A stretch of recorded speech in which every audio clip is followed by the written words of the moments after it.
Fala galera, beleza? Sejam bem-vindos aí a mais um vídeo do nosso canal. O vídeo de hoje nós vamos trocar uma ideia sobre o FOF da RBR, né? O RBRF. Esse FOF que é um dos grandes que a gente tem aí no mercado, né, pessoal? A gente tem dos maiores, assim, não na ordem, né? Que eu não lembro o PL deles. Eu se lembro os maiores BCFF, HFOF, esse fundo, o XPSF, da XP Selection, enfim, temos alguns grandes players aí e esse é um deles, né? Então vamos conversar um pouco, ver como é que tá o fundo. Para você que não é inscrito no canal, se inscreva, dá essa força, bora pra cima. Esse fundo tem 1.1 bi. Curioso, né, galera? A gente não vê FOFs gigantescos. Quando eu falo gigantesco, tipo assim, FOF de 4 bi e tal. Os FOFs param ali nos 2 bilhões de reais. E confesso para vocês, eu não gosto de FOF, né? Não sou muito fã do produto. Até porque eu já sou o meu próprio FOF. Mas os produtos que mais me chamam a atenção são os pequenininhos, aqueles FOFs de 200 milhões, 100 milhões, 300 milhões. Porque aí o cara consegue girar melhor a carteira, né? Infelizmente o mercado de fundo imobiliário não tem tanta liquidez assim. E um produto menor costuma ser um pouco mais ágil, né? Eu já comentei isso em outros vídeos com vocês. Patrimonial dele, vamos seguindo, patrimonial dele 86 e tá com uma reservinha de 46 centavos. A alocação dele se manteve em linha com os últimos meses, né? 60% tijolo, 39% papel. Eu já comentei com vocês, né? É muito importante olhar isso aqui sempre por conta daquela questão de você comparar produtos, né? Quando você for comparar FOFs, tem muito FOF aí que tá com 50%, tem muito FOF e esse cara é um deles que tem CRI diretamente no portfólio, então não dá para comparar esse produto com qualquer outro FOF. Os FOFs hoje, né, no estágio que eles estão ultimamente, não estão aceitando muito esse tipo de comparação muito básica. É FOF, vamos comparar FOF com FOF, morreu. Não, eles estão ficando cada vez mais complexos, então é bom olhar essas questões, né? Quanto tem de papel e o que tem de CRI no portfólio. Liquidez é boa, hein? Tem nem o que comentar. No mês distribuiu 63 centavinhos, utilizou reservas, a gente vai comentar sobre isso, já é o segundo mês seguido que ele usa reservas. E ele manteve a banda inferior do guidance, lembrando que esse guidance deles aí não é nenhuma promessa, mas teve um ligeiro aumento aí nesse mês para 63 centavos. Ele fala um pouco do cenário macro, incertezas econômicas é o ponto principal. Estados Unidos, a subida, a alta dos juros nos Estados Unidos impacta bastante aqui na bolsa, então ele comenta sobre isso.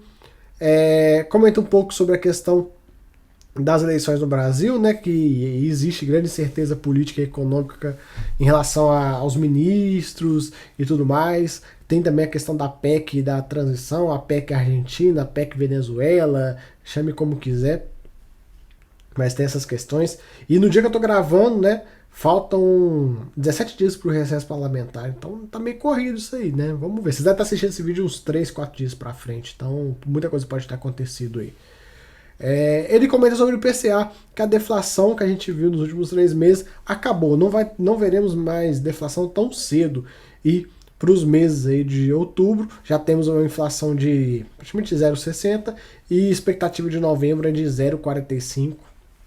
Então vamos acompanhar essa questão. Mas, de fato, não veremos mais deflação. Sobre o fundo, eles mantiveram a alocação entre papel e tijolo, né, na mesma proporção, e fizeram um investimento pesado na oferta do KNCR, botaram 60 milhões de reais, e essas cotas foram liberadas para negociação dia 17. Qual que é o ponto do KNCR? Por que ele se atolou de KNCR, digamos assim? Porque esse fundo, ele funciona muito como caixa. Vários fundos imobiliários utilizam o KNCR como um caixa remunerado, porque ele tem uma liquidez muito boa, mais de 10 milhões por dia. Então você bota lá 60 milhões, eu preciso de 2 milhões para fazer um aporte aqui num fundo. Com a liquidez de KNCR, você consegue vender tranquilamente 2 milhões no dia.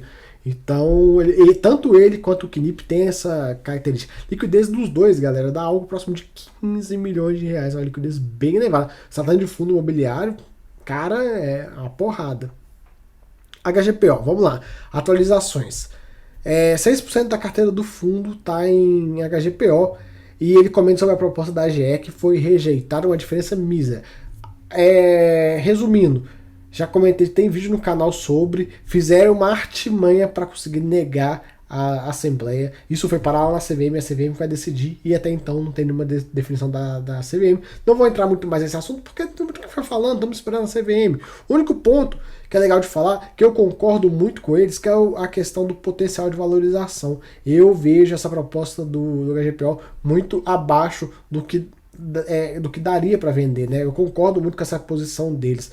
Porém, agora está nas mãos da CVM e não tem o que falar, né? Não tem o que ficar discutindo nesse assunto e tal. Não vai mudar nada.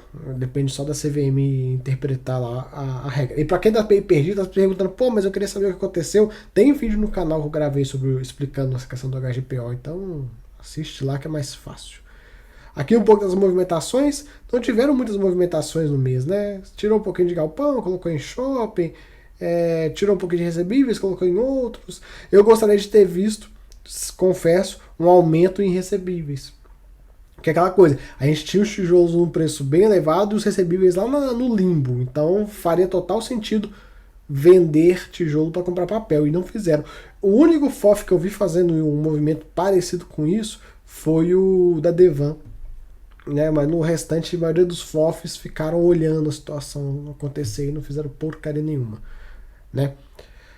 Estratégias são 4, né? Alfa, beta, CRI, liquidez. A alfa, FIIs de tijolo. Beta, giro. CRI é CRI. E liquidez é liquidez. No mês, tivemos um ganho de capital aqui continuando negativo, né, tomando prejuízo. No ano, o fundo teve um resultado, né, uma receita total de 92 milhões de reais, sendo que o que veio de ganho de capital foi 95 mil reais. Ridículo, praticamente não girou a carteira esse ano, não conseguiu girar a carteira esse ano, só gerou prejuízo. E um ponto a se comentar é que o fundo utilizou reservas, utilizou aí 16 centavos de reserva para manter esse patamar atual. Vamos ver nos próximos meses se ele consegue manter esse patamar, né? Eu estou meio curioso com isso. Aqui um pouco da evolução do patrimonial dele e tal, normal. E aqui a carteira dele, a gente vê os ativos, uma posição RBRL, fundo da própria casa, HGPO tá aqui também, BRCR, fica difícil, né? Com BRCR na carteira, como é que vai virar, sabe? Essa porcaria não sai do lugar. JSRE, HGVRE, enfim, tantos outros aí. Aqui os CRIs que ele tem diretamente, bem dividido entre PCA e CDI. Liquidez, conforme eu já comentei. Galera, é isso que aconteceu no mês, meio paradão, né? Até um comentário sobre FOFs. Os caras, na minha visão, a grande maioria do mercado dormiu no ponto. Eu não vi ninguém fazendo uma migração muito forte para papel. Os que não estavam muito papelados, a maioria ficou só olhando.